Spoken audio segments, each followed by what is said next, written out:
Hace unos meses que se reunían aquí en la provincia, en concreto en la biblioteca, para abordar el tema del lobo. Es uno de los temas que nos preocupan, pero hay más. Esta noche nos acompaña Luis Oviedo, que es el presidente de Ecologistas en Acción de Castilla y León. Muy buenas, Luis. Muy buenas noches. Y nos acompaña también José Luis Ordóñez, que eres de Ecologistas en Acción de Segovia y miembro de Castilla y León, de la Asociación Regional. Muy buenas. Muy buenas. Bueno, Luis, cuéntanos, cuando habéis estado aquí en Zamora, uno de los temas, y es obvio que a tratar aquí en la provincia, era el lobo y esa coexistencia que se intenta entre ganaderos y esta especie. El día que estuvimos aquí, que creo que fue en abril del año pasado, o no, era octubre. octubre. Sí. Era octubre. No es que era hacemos dos reuniones anuales, una en primavera y otra en... Pues la de otoño. Fue la de otoño, sí. Efectivamente, en octubre. Es cierto que aprovechamos, ya que la provincia es una de las zonas especialmente sensibles con el tema del lobo, si el norte del Duero o el sur del Duero, ¿no?, donde hay además un componente importante de ganadería, pues aprovechamos para hacer una reunión con algunos ganaderos de la provincia y para tratar de compatibilizar la existencia, la pervivencia del lobo y la existencia de la ganadería. Este es uno de los temas en los que hemos trabajado. A partir de ahí se ha trabajado además en distintas reuniones y a nivel nacional. Hemos elaborado un documento, hemos localizado bastantes ganaderos, que mantienen que deben coexistir la ganadería y el lobo sin problema alguno, lo que ha ocurrido durante muchos siglos sin mayor problema, y que lo único que hay que hacer pues es adoptar una serie de medidas, ¿no? Hay medidas que tienen que adoptar los propios ganaderos, directamente relacionadas pues con el cuidado de su explotación, con la asistencia, sobre todo si tienen perros mastines que controlen las ovejas. Normalmente el lobo no produce ningún ataque. Hay otra serie de medidas que son de carácter administrativo, como son los seguros, o entendiendo que la Junta de Castilla y León y todos tenemos interés en que la supervivencia del lobo, pues si queremos mantenerlo, necesariamente tenemos que adoptar alguna medida que está directamente relacionada con el abono de los daños, ¿no? En función de ello, pues se ha avanzado bastante. Es más, este fin de semana hay una convocatoria en Madrid y una manifestación en defensa del lobo, el día 12, esta semana no es la siguiente, ¿no? El día 12, a la que van a asistir también ganaderos que están interesados en que el lobo perviva. Y después yo creo que una de las conclusiones de todo este proceso, que tiene mucho interés, es que en la ganadería efectivamente hay muchos lobos, pero no lobos de cuatro patas, ¿no? A nosotros nos da la sensación de que en muchas ocasiones los ganaderos maximizan el problema del lobo o los daños que el lobo causa. Es decir, se oyen expresiones como con el lobo no se puede vivir, el lobo pone en peligro la ganadería, esto acaba con nosotros, ¿no?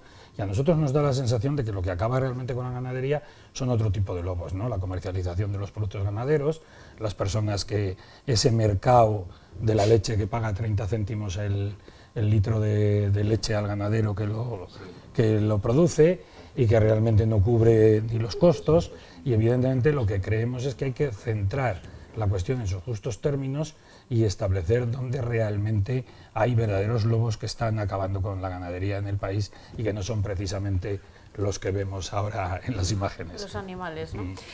Uno va a algunos supermercados y ve el litro de leche a un precio inferior a €1 y dice ¿cuánto le habrán pagado al productor? Pues ahí es donde está verdaderamente la ruina de la ganadería. Luis, ¿vosotros notáis cuando habláis con los ganaderos que hay diferentes opiniones y muy marcadas cuando hablamos de ganaderos que están al norte del Duero y los que están al sur? Bueno, lo que ocurre es que al sur del Duero el problema... A ver, lo que hemos contribuido entre todos, yo creo un poco, es a hablarnos desde la distancia, a no hablar de una manera directa y a intentar, si el problema existe, ver cómo se minimiza. Y entonces, como hablamos a través de los medios, y después en los medios normalmente lo que se destaca es la opinión más destacada de todas las que se hayan vertido, pues esto contribuye a que haya un diálogo de sordos, ¿no? En paralelo, la normativa de la Unión Europea, que impide la caza del Duero al sur del Duero y la permite al norte del Duero, pues hace la caza del lobo, el lobo como especie cinegética al norte y al sur, pues lo que hace es que la situación sea distinta. El ganadero del sur dice que los daños se causan porque no se permite cazar, y el ganadero del norte tiene los daños igual aunque se permita cazar, ¿no?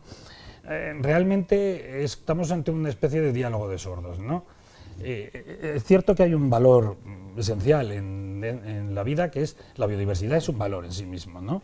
Además, la naturaleza lo que tiene son unos procesos ecológicos, unos procesos biofísicos que contribuyen a garantizar la vida humana. Sin fotosíntesis, sin polinización, sin determinados factores, ni nosotros como personas existiríamos. Por lo tanto, garantizar la biodiversidad es garantizar la vida, ¿no? Y entonces todo aquello que vaya a garantizar la biodiversidad tenemos que protegerlo y necesitamos protegerlo. De tal manera que la solución al lobo no puede ser erradicar el lobo, sino buscar la convivencia entre unos usos y otros. Y en eso creo que es en lo que debemos de trabajar. A eso no contribuye para nada ni las voces de determinados ganaderos de la provincia de Ávila, ¿no? Que ahí el problema allí está muy exagerado, o de la provincia de Zamora, donde, claro, son las dos provincias que más sufren el problema. Lo que puede contribuir a mejorar esto es pues un diálogo serio, un diálogo respetuoso entre todos y además un acuerdo en el que dice tenemos que garantizar al lobo y tenemos que garantizar la ganadería. Y en eso también la Junta de Castilla y León pues tiene mucho que decir. Efectivamente. Estábamos hablando de esa diferenciación que ya saben que se reclama a Europa constantemente, prácticamente, al sur y al norte del Duero para poder cazar a estos animales con un cupo como está estipulado. Bueno, bien, pero el plan del Duero que hace la Junta de Castilla y León estableciendo cupos, lo primero que debe hacer la Junta de Castilla y León es hablar con cifras reales, ¿no? Cuando la Junta de Castilla y León habla del número de manadas o el número de ejemplares de lobo que hay en la comunidad autónoma, da unas cifras que no obedecen para nada a la realidad. De todos modos, hay estudios, hay algunas personas de la Universidad Complutense de Madrid que están haciendo un seguimiento de los lobos que existen en la comunidad autónoma. Sus datos reducen las cifras de la Junta de Castilla y León de una manera considerable. ¿Cuál es la diferencia o por qué esto? Bueno, cuando la Junta de Castilla y León dice el número de lobos que hay, lo dice analizando restos, porque es muy difícil ver al lobo. Todo el que vaya al monte no se va a encontrar con un lobo. El lobo tiene miedo al hombre y escapa rápidamente, en ese sentido es listo, ¿no? ¿Y qué ocurre cuando se ven restos de lobo o de que ha comido o algún resto de lobo o pelos de lana o algún otro resto? ¿Qué es lo que ocurre? Que dicen un lobo, ¿no? Claro, lo que está haciendo la Universidad Autónoma es recoger una muestra del resto y analiza el ADN. Y entonces, donde la Junta da 4 lobos, en muchas ocasiones es el mismo lobo porque se comprueba con el ADN. Por lo tanto, para centrar el debate, tendríamos necesariamente que partir de unos datos que se ajustasen a la realidad del número de lobos, sobre todo para establecer los cupos. Porque si decimos hay 1000, vamos a matar 100, es el 10%, ¿no? Pero si en vez de 1000 solo hay 200, estamos casi poniendo la especie en peligro. O sea que la cuestión tiene su interés y este sería el primer trabajo que debería hacer la Junta, aunque estos trabajos de la Universidad de Madrid están bastante avanzados. Hay un montón de voluntarios a lo largo de toda la comunidad autónoma que cuando van al campo, si ven un resto de lobo, se avisa, hay una página web, no recuerdo ahora bueno, yo colaboro con esa página web y entonces avisas, he visto un resto de lobo en tal sitio, la muestra, ¡pum! Entonces viene alguien, puede recoger una muestra, se vigila y se determina si es de un animal, de 2, de 3 o de 5. Este es el tema. Y esto es el primer trabajo que habría que hacer, tanto al norte como al sur. Y después ese empeño que tiene la Junta de Castilla y León en decir que el problema deriva de que no se pueda cazar el lobo en un lado y en otro, a mí me parece que es una disyuntiva falsa. Primero, porque donde se caza también existe el problema, luego donde no se caza existe el problema y no hay una gran diferencia en cuanto a cantidad o calidad del problema. Y en segundo lugar, porque ya en la Comunidad Europea han determinado que el lobo es una especie protegida al sur del Duero y que no se va a cambiar. Entonces, a mí a veces me da un poco de, no sé cómo definirlo, pero como de grima, el ver un viaje del presidente de la Junta de Castilla y León a Bruselas con el único objetivo allí, de despacho en despacho, de sala en sala, pidiendo, oye, que queremos cazar lobos al sur del Duero, ¿no? Parece que es una cosa que no da para tanto, ¿no? Que las visitas del presidente de la Comunidad Autónoma a Bruselas, cuando se den, tendrían que llevar en la agenda pues, otros problemas que tiene la comunidad y que son bastante más grandes, ¿no? Porque la dispersión, la despoblación, la reducción de esto son problemas que existen, que en Europa puede haber algún tipo de fondo para la solución y lo de ir a decir casi el lobo es el culpable de todo, ¿no? Luis, bueno, nosotros, por lo que sabemos, y por los datos que recogemos y que vamos muchas veces, casi siempre, los ataques a los que nos hacemos referencia, de donde son estas imágenes, sí, suelen ser al sur del Duero, Sí. Suelen ser. Sí, hay más ataques. Lo tenemos comprobado. ¿Dónde se establece ese diálogo en el que tendréis que estar todas las partes Bueno. para hablar y para establecer, pues eso, parámetros, número de población real? Sí, bueno, nosotros ahora, en el trabajo que hemos hecho a lo largo del año pasado, que ha dado lugar a un documento, de haberlo sabido, podía haber traído algún ejemplar, lo hemos hecho entre nosotros, localizando ganaderos pues a base de llamadas. Oye, que hay un señor allí que sí que está, había 3 personas de aquí de Zamora, uno de Salamanca, otro, ¿no? Bueno, que se dedican a la cría, a la ganadería, pero yo creo que quien tiene que liderar este proceso sería la Consejería de Medio Ambiente, estableciendo unas relaciones entre los grupos de defensa del medio ambiente y los grupos de defensa animalistas que hay, que son otros con algunas diferencias sobre nosotros, distintos, y con las organizaciones agrarias o con las organizaciones agrarias que tengan interés. A partir de ahí, el liderazgo tiene que partir de la Junta de Castilla y León, al igual que tiene que partir de ella las soluciones que estén directamente relacionadas con los seguros o el pago de daños, etcétera, etcétera. Perfecto, bueno, pues establecidos estos parámetros con vuestro trabajo, ahí está ese trabajo, seguís además en colaboración, como nos decís, con ese proyecto de la Complutense, iréis avanzando en esos datos y estáis dispuestos a participar en ese claro, diálogo, que es el objetivo, ¿no? Veremos si quien tiene que poner este diálogo sobre la mesa, pues lo hace con todos los agentes. José Luis Ordóñez, que lo tenemos muy calladito aquí en la mesa, porque nos hemos centrado en el lobo. Hay más cosas, más temas de los que hablar con vuestra agrupación, entre ellos residuos, y ahí sí que tienes mucho que contarnos. Pues sí, hemos tenido una experiencia nefasta desde el punto de vista de la salud de las personas y de los animales, también de ovejas y de vacas y de cerdos, que porcino en Segovia tenemos muchísimo. Y es que una persona que consiguió tener unas licencias de gestión de residuos, pues en lugar de hacer compost, abono orgánico, que hubiese sido importantísimo para la agricultura, dado que el abono químico es mucho peor desde el punto de vista de la naturaleza de los terrenos que se usan para criar en aquella zona de Segovia, son cereales, casi todos cereales precisamente para alimentar animales. Porque aquí en Zamora todavía tenéis trigo panificable, pero por allí, por Segovia, tenemos prácticamente nada. Todo el trigo y cebada que se cultiva precisamente para hacer harinas, ahora le llaman piensos, porque claro, le mezclan, además del cereal, le mezclan más cosas, piensos para animales. Y esta persona, con las licencias y con las autorizaciones que tenía, las licencias del municipio y las autorizaciones de la Junta de Castilla y León, pues lo que hacía era recibir más residuos de los que podía tratar. Porque su ganancia estaba precisamente en recibir muchas toneladas de residuos. Hablamos de residuos industriales. No, había de todo. Totalmente orgánico, ¿no? Pero había industriales en el sentido de industrias cárnicas y de mataderos. Pero había también residuos de carácter urbano o lodos de depuradora. Eso. Y luego había los residuos que necesita para completar eso y poder hacer el compost, lo que llaman estructurante, que son residuos vegetales, o sea, residuos de podas, residuos de aquella zona, es tierra de pinares, hay unos pinares enormes, hay incluso instalaciones de aprovechamiento de la resina, y esas instalaciones también tienen unos residuos orgánicos vegetales que también se pueden usar. Entonces recibía todo eso, pero en cantidades ingentes, más que la capacidad que tenía. Y de hecho lo que ha pasado, la primera denuncia que pusimos Ecologistas en Acción la hicimos en diciembre del 2010. Estamos en el 2017, hace 6 años y algo. Y es que esta instalación, en lugar de dedicarse a hacer compost, había encontrado que el negocio estaba en recibir mucho y entonces no tratarlo.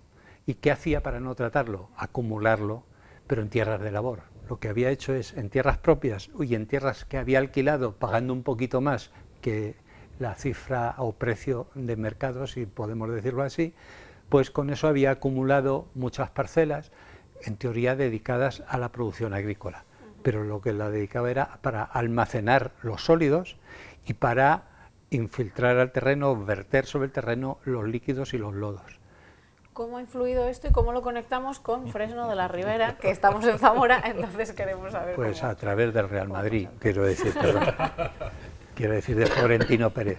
Florentino Pérez tiene en Fresno de la Ribera una instalación a través de Dragados y de una empresa que no me acuerdo el nombre concreto, es una filial de Dragados que se dedica a los residuos. Dragados empezó, además con una empresa que se llamaba, ¿cómo era el nombre? Era... Bueno, da igual, no importa. Urbaser, Servicios Urbanos.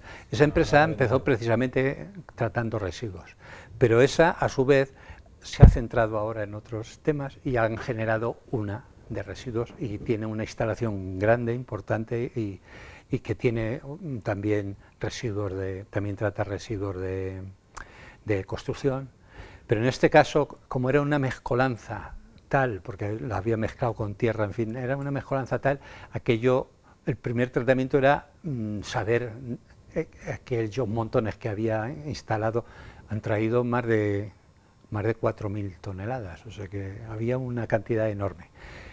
Entonces eso ha generado un problema de olores, porque al estar en medio del campo y estar sin tratar, lo que se estaba era pudriendo, la parte cárnica se estaba pudriendo, un problema de olores, pero también debido a que estaba vertiendo líquidos y lodos directamente al terreno, un problema de contaminación de las aguas, tanto superficiales como subterráneas.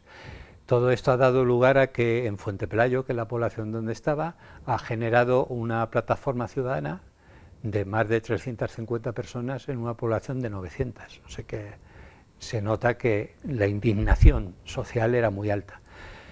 Y con ello ya creemos que estamos en fase final. Justamente Luis, como abogado, está llevando la parte de nuestra defensa y nuestra... Hay unas diligencias penales por un delito contra el medio ambiente en el juzgado de Cuéllar, ¿no?, por todo esto. Pero la presión vecinal lo que ha conseguido de alguna manera es que la Junta directamente haya trasladado todas las toneladas de residuos que había a un vertedero autorizado. ¿A qué vertedero? Al de Fresno de la Ribera. La conexión entre Fuente Pelayo y Zamora queda así clara, ¿no? Y en realidad, como no podían quedarse donde estaban, como además no se había compostado y no se podía aplicar como enmienda orgánica en ninguna zona, pues lo que ha habido que hacer es traerlo al vertedero de industriales que hay en Fresno de la Ribera, que es un vertedero que ha tenido en su tramitación, aprobación e instalación pues también grandes problemas, ¿no? De hecho, tenemos aún pendiente en el Tribunal Supremo un recurso de casación planteando una cuestión de inconstitucionalidad sobre la licencia de ese vertedero. Claro, como los procedimientos administrativos judiciales pues tardan mucho, ahí está funcionando, aunque nosotros entendemos que su autorización inicial no era nula. En el hipotético supuesto de que esto fuese así, pues ya no solo habría que retirar lo que hay dentro, sino además todas estas toneladas de basura de esto que ha traído la Junta, porque el titular de la planta de Fuente Pelayo no lo ha hecho, lo ha traído y lo ha depositado. Claro, solo se podía depositar en un vertedero autorizado y ha tocado este. Bueno, pues no sé lo que nos habrá costado, pero bueno. Veremos a ver qué pasa, ¿eh? No quería despedirme de vosotros sin hablar de algo que tal vez haya alertado un poquito a la población cuando lo hemos conocido, porque no conocemos el gas, y resulta que Zamora, entre otras partes de otras provincias de Castilla y León, pues han salido como con índices de los más altos que se pueden registrar de un gas, radón. ¿Qué es este gas y por qué en Zamora pasa esto? Y bueno, si es peligroso o no. Luis, rápidamente. Sí. Pues José Luis, exactamente. Pues este gas se produce justamente donde haya rocas llamadas neises o granitos. Granito. Porque forma parte de la naturaleza de estas rocas.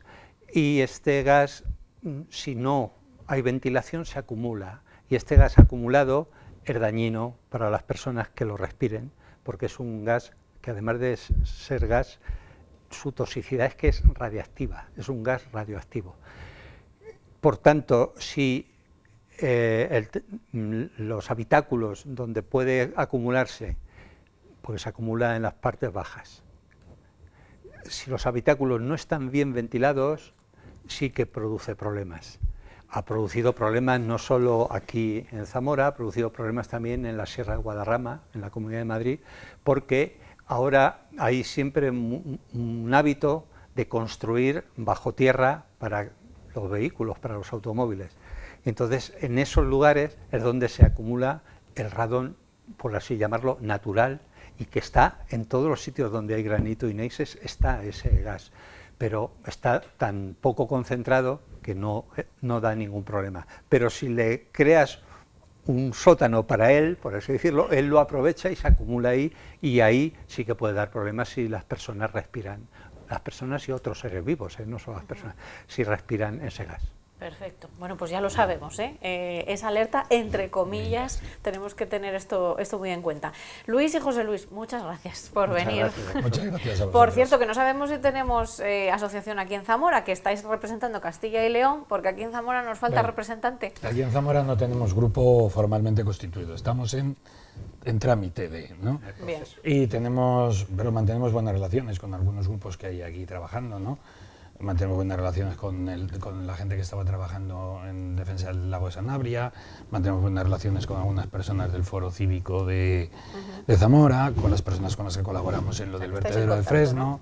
Y tal. En realidad de lo que se trata es de que haya actividad de defensa del medio ambiente, da igual quién la haga. Exactamente. Pues Luis y José Luis, muchas gracias por Gracias venir.